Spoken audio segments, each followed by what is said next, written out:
चाहेंगे आपने political vendetta इसको बताया? बिल्कुल है पॉलिटिकल वेंडेटा, दुरुपयोग हो रहा है एजेंसियों का, गलत है। क्या भरोसा रखेंगे एजेंसियों का? अगर मतलब कि जब भी अगर कोई उम्मीदवार होता है पूरे देश में सीएम बनने का, या मतलब कि कोई पार्टी अच्छी कर रही है तो उनके पीछे पड़ जाते हैं।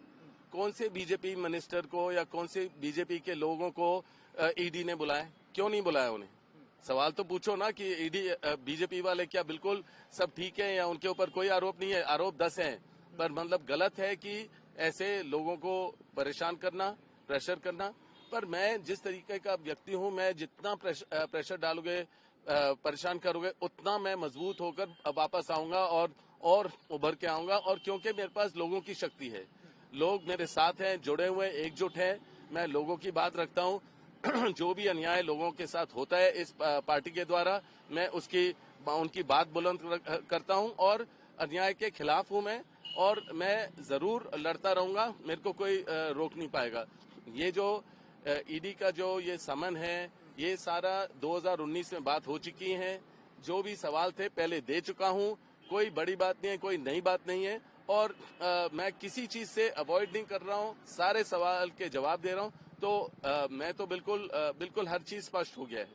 सर आपको बुलाना फिर राजनीतिक प्रचार है बीजेपी का कि चार्जशीट दिया सोने जी राहुल को, मुझे बुलाया उसी दिन।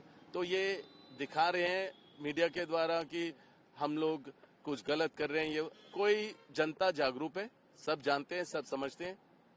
इन चीजों से कोई मतलब नहीं बनता है। इन चीजों से और हम मजबूत बनते हैं, और कुछ नहीं है।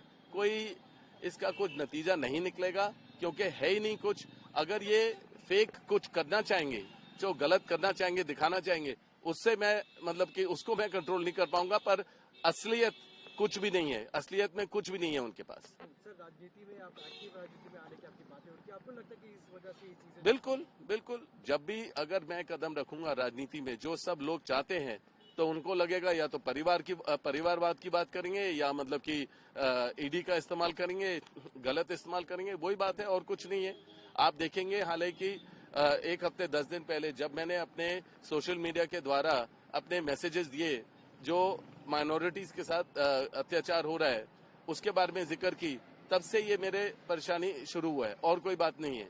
जब से मैंने बोला है लोग चाहते हैं मैं आऊं राजनीति में, तब से ये परेशानी शुरू हुई है। पर इसमें कोई बेसिस नहीं है, कोई मतलब नहीं है। ये ईडी और जो समन दिया है, ये सारी बातें पहले हो चुकी हैं। सर रॉबर्ट वाड्रा जी क्या राजनीति में, एक्टिव राजनीति में आएंगे तो? जरूर आऊंगा, लोगों की इच्छा से आऊंगा। अगर लोग चाहेंगे तो आऊंगा, और अपने परिवार के आशीर्वाद के साथ आऊंगा। कांग्रेस के लिए और उभर के आऊंगा, और कांग्रेस के लिए मेहनत करूंगा। ऐसे चैलेंजेस फिर आगे सामने दिखाई दे? अरे हर रोज ये तो चलता रहेगा, क्योंकि हम आंदोलन करते हैं, हम लोगों के लिए लड़ते हैं।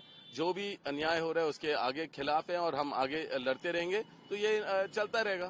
सर आखिरी सवाल, केस को लेके क्या कहना चाहेंगे? तीसरे दिन भी आपको बुला रहे तो केस? ये देखो, ये अंदरूनी बातें हैं, ये मैं कोई विशेष टिप्पणी नहीं दे पाऊंगा, क्योंकि मतलब कि अभी केस चल रहा है, जो भी इंटेरोगेशन चल रहा है।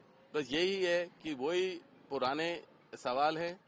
ये 2019 में दे चुका हूं, कोई बेसिस नहीं है, कोई चीज गलत नहीं हुई है। मेरे को क्लीन चिट बीजेपी के मिनिस्टर ने, चीफ मिनिस्टर ने, खट्टर जी ने मेरे को क्लीन चिट इसी केस में पहले दे चुके हैं 2 बारी।